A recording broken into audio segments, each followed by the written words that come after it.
wish I did. I'm actually a party dancer as well. One day, though, one day.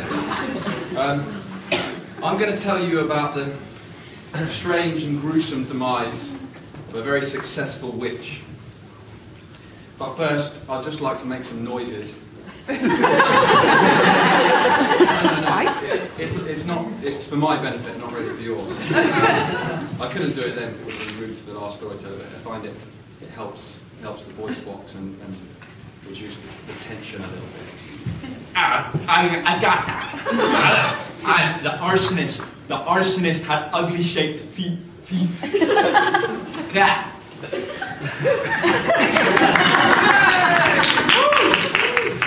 A long time ago,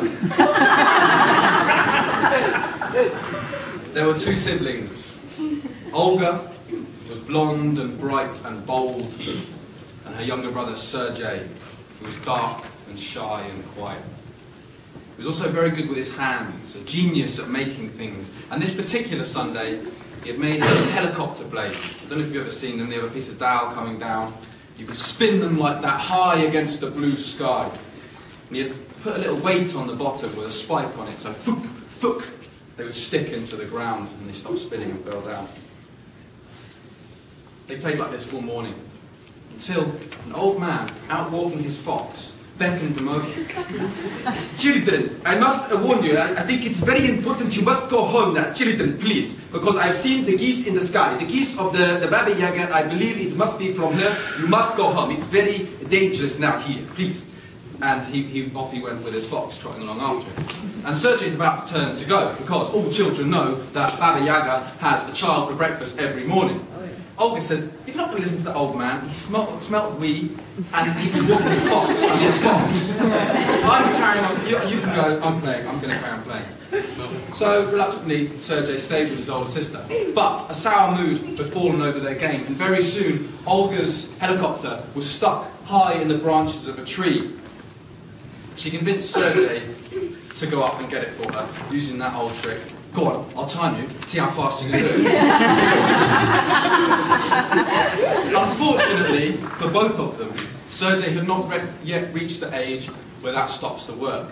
So he was up in the tree, and his little hands had just grabbed hold of that helicopter, when suddenly a chaos of black, honking feathers descended and grabbed him, dragging him, kicking and screaming into the sky. Olga didn't know what to do. She jumped, she screamed, she cried, she pulled her hair. She cried and cried and cried until she had no tears left. And with that done, she set off determinedly in the direction that the geese had flown. She knew where they were going. To the black wood. As all the children know, that Baba Yaga lives in the heart of the black wood. So she walked. Before long, she heard a little voice. Oh, excuse me, Sheila, please stop 1 second. She looked around and down, and she saw a little squirrel.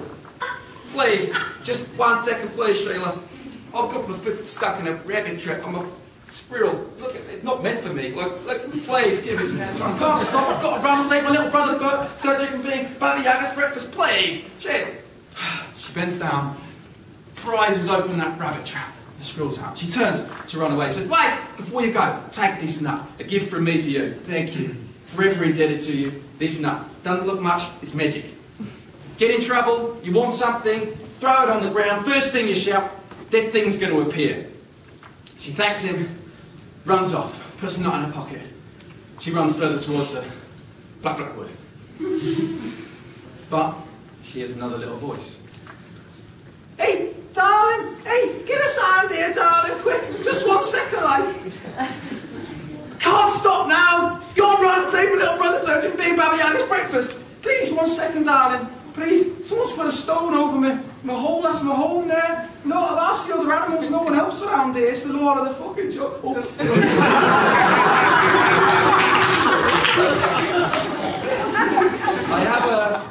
I have a bit of a problem getting too into these things. I hope you can understand.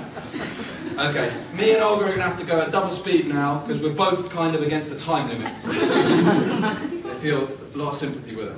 So, she says to the rat, okay, she kicks the stone out of the way of the hole. thanks, that's great. I'll take this sheath of wheat. If you get into trouble, just eat it upright. The first thing you shout, that thing's going to appear. She thanks him. She carries on running. She gets to the river. That is just before the black wood. The black wood starts abruptly like the edge of a computer game, just over the river. She starts jumping across the rocks to get across the river. And then she hears another little voice. I've got to get into the accent here. You ready, my lovely? Yeah, there he is. Please, oi, my lovely. Just stop 1 second, help me, I'm stuck here. I can't stop now, I've got to run, take my little brother from being Baba Yaga's breakfast. Then please, 1 second, like. And she looks down, sees a little fish. He's stuck on a rock. I can't breathe here, my lovely. This air, I don't know how you stand all this time in it. It's horrible, please. And so she kicks him plop back into the water, and he swims around, grateful, back, turn around, he says, wait, 1 second, you saved my life, and here's something for you. One of my scales, right? If you get into trouble, you put it in your eye, like that, right? The first thing you shout, that thing's going to appear. So she carries on running through the black wood. She goes where the trees are thickest and deepest, always heading towards the heart of the wood. And pretty soon she comes upon the little clearing where Baba Yaga's cottage sits like a wart in the hair of the forest. And she sees the 3 geese sleeping, having their afternoon nap on the roof of the house there. And she sneaks up, manages not to wake them. The door creaks open. She sees Baba Yaga there. Baba Yaga's face is the result of a bitter battle with age. Too many beauty potions, magic spells. It's a twisted parody of youth. In fact, her eyes are open even when she's sleeping, which freaks Olga out a little bit. But she can see she's gently drooling into the bucket that she holds. And so she sneaks through the house and makes her way past spiderweb tripwires and trip doors and door tricks and dormouse spies and clocks with eyes. She's like Tom Cruise in there. And she finds her brother Sergei in a well, a bit like that one in Silence of the Lambs where Buffalo Bill keeps his ladies. And she lowers the rope down and he's like, oh God, shh, I am being shh. Wow. And she holds onto the rope and she pulls him up and they both sneak out of the house and they manage not to wake Baba Yaga and they both sneak through the clearing and they manage not to wake the geese and then snap! Sergei steps on a twig and suddenly the honking begins again. Someone is stealing breakfast! And the geese are flying after them and children are running through the wood and they're just about to gain on them and grab them when Olga turns around and throws that nut on the ground and says, nets! And these nets appear and the geese are stuck in them and the children turn and they keep running and they stop only when they hear the terrible sound of crunching and they turn to see Baba Yaga devouring the nets, geese and all and start running to chase them and she's right at the heel when Olga turns around and eats the sheep wheat and says, mountain! And this great mountain rises up between them and Baba Yaga and they think they're safe but they keep running anyway because they're terrified. And then they stop at the sound of terrible crunching of rocks and they see that Baba Yaga is gnawing her way through the mountain and then she's come out the other side and she's still chasing them. She's like a sleeping bag full of boulders and she's just about to reach them again when Olga turns around, she takes the scale, she puts it in her eyes, she says, lake! And a great lake spreads out between the children and Baba Yaga. And they run and they stop only at the terrible sound of slurping as Baba Yaga draws in that great lake to her belly. And she's huge like Violet from Charlie and the Chocolate Factory. She's still chasing them. And she's about to gain them and Olga is crying, I don't have any gifts left, where's my gifts?